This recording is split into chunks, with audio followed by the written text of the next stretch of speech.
But first, a man checks himself into a halfway house to escape the cold, but he's found dead just hours later.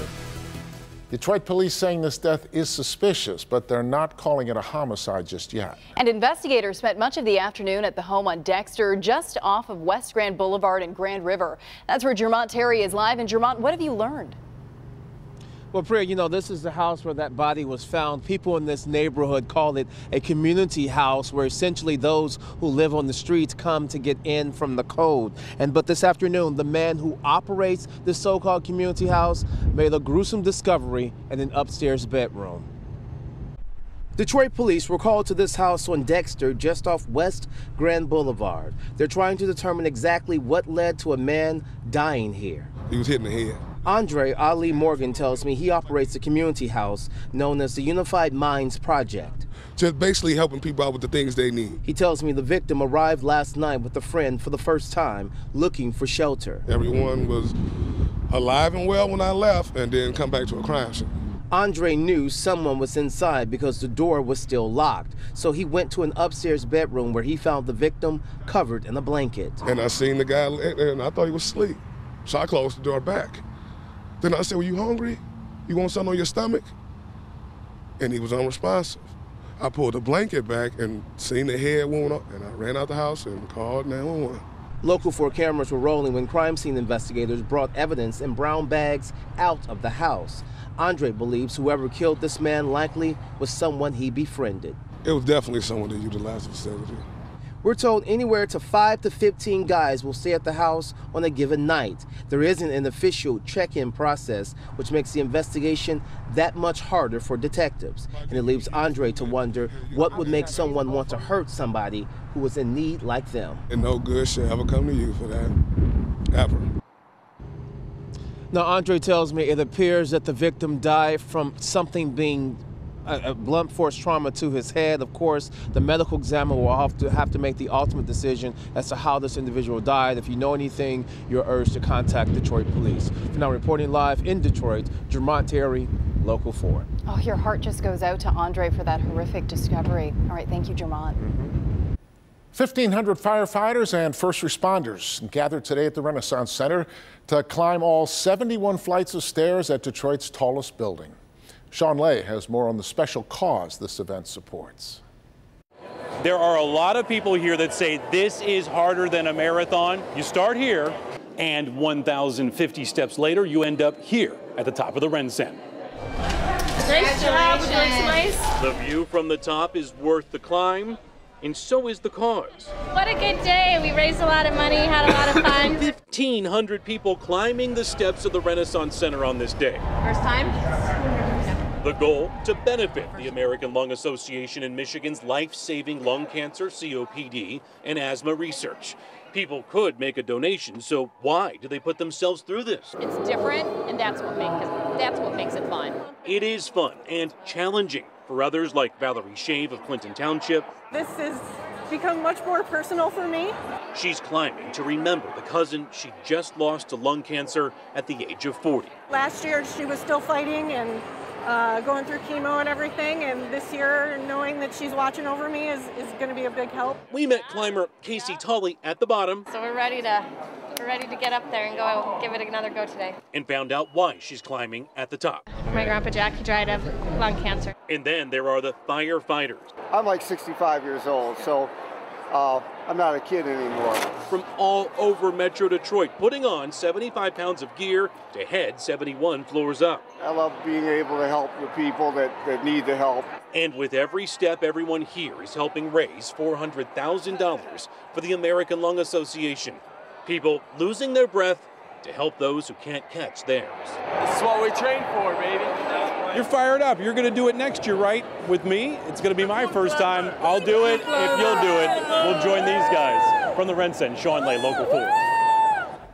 Boy, that is a great crew. Fox 2 anchor and reporter Ron Savage was supposed to participate in today's event with firefighters from Milford, where Ron was a volunteer. But yesterday he died suddenly, suffering a heart attack while training with the fire department. A special tribute was held in his honor before his fellow firefighters made the climb today.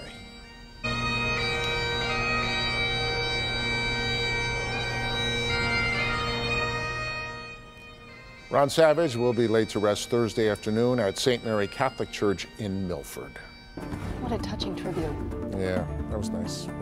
Well, a windy and sunny end to the weekend, but not quite the high temperatures we had during the week. Now, it's a little cold today, so we're back to cold now, and then we're going to get warm again. But, Andrew, what's going on?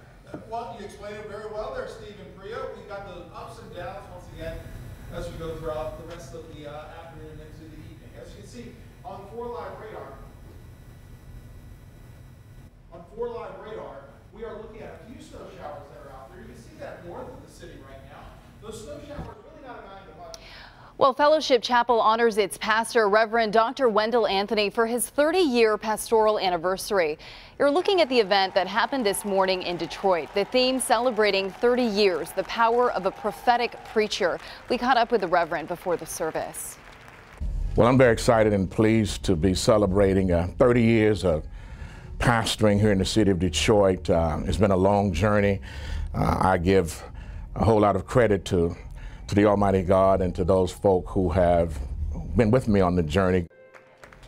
Reverend Anthony became pastor of Fellowship Chapel in December of 1986. He was installed as the senior pastor a few months later. Well, still ahead, our first look at the man accused of ramming his truck into a crowd at Mardi Gras. New tonight, police say it was a miracle that nobody was killed. And on the night of the Oscars, Hollywood mourning the loss of Bill Paxton. How some of his former co-stars are remembering the actor who died suddenly. But first, troubling numbers for President Trump. A new job approval rating shows a clear divide across the country. That's up next. The saving. President Trump's supporters will challenge the source, but according to some new polls, he has done what no other president before him has done, and that is reached a record low approval rating for a newly inaugurated president. A new NBC News Wall Street Journal poll found 44% of Americans approve of President Trump's performance. 48% disapprove. The 4 presidents before him all had net positive approval ratings. Actor Bill Paxton, known for starring roles in films such as Twister and Apollo 13, has died after complications from surgery. His family released a statement today announcing his death. Paxton got his start in Hollywood working on films in the art department before he became an actor. He later appeared in some big-budget movies like Aliens and Titanic. Most recently, he led the cast of the popular HBO series Big Love. Today, Paxton's Apollo 13 castmate Tom Hanks wrote on Twitter, "Bill Paxton was simply a wonderful man." And Arnold Schwarzenegger, who worked with Paxton on The Terminator, writes, "Bill Paxton could play any role, but he was best at being Bill, a great human being with a huge heart. My thoughts are with his family." Bill Paxton was 61 years old. New at 6. Well, still ahead, some very skilled ladies take over the rink at Campus Martius. We'll check out the unique competition that pits robots against each other on ice. But up first, a man drives a truck into a crowd of people at Mardi Gras. The charges that driver now faces after putting 21 people in the hospital. He's a popular and highly paid boss at one of the state's biggest nonprofit organizations. I'm proud to say it recognizes one of the better state municipal leagues in the country. But now the executive director of the Michigan Municipal League has come under fire, accused of bad behavior. The list of complaints against him goes on and on. Claims of crude emails, rude comments, alleged harassment. But are they valid? The board is backing up their boss. So who's making these claims and what does it mean for the organization? The Defenders, tomorrow night at 11. Tonight we get our first look at the guy charged with driving into a crowd of people at Mardi Gras celebration. The crash injured 28 people. Investigators called it a horrific scene. Sarah Dolliff reports from New Orleans. A frightening and chaotic scene in New Orleans last night when a pickup truck plowed into a crowd attending a Mardi Gras parade. When I heard the impact over here, I seen the truck hitting the people on the ground, coming through the crowd. 21 people were transported to area hospitals. At least 3 remained hospitalized overnight, including a female police officer. Miraculously, no one was killed. The crash is the result of a suspected drunk driver, identified as 25-year-old Nielsen Rizzuto. Witnesses say he struck other vehicles, then veered into the crowd before crashing his truck. Rizzuto faces several charges related to causing serious injuries with a vehicle and hit and run. The crash happened as large crowds are descending on New Orleans for the many parades leading up to Fat Tuesday celebrations. We were just having lunch with some friends. They thought, oh, well, at first it was a terrorist thing like they had in Europe. You know, but it's not. It's just something stupid, you know, and it's a shame. Meanwhile, city and state officials are praising the quick action of first responders and the public who helped during all the confusion. Sarah Dolph, Local 4.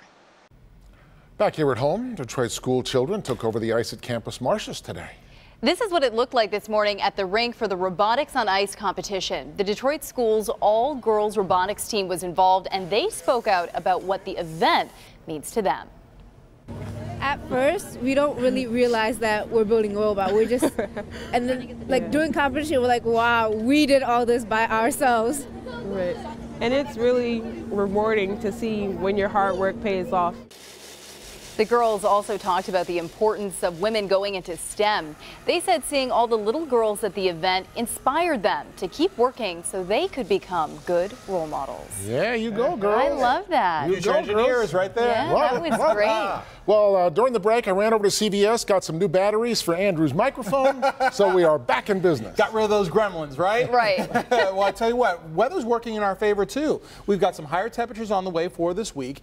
Today, we made it into the 40s, believe it or not, which was slightly higher than yesterday. Now, we do have a couple of snowflakes that are out there, just for scenery for the most part. You can see that far to our north, along the St. Clair County, Sanilac County line. You can see that right around Lakeport, just south of Lexington as well. Really not amounting to much, but in these spots, just be careful on a few slippery patches on maybe some of the country roads that are out there.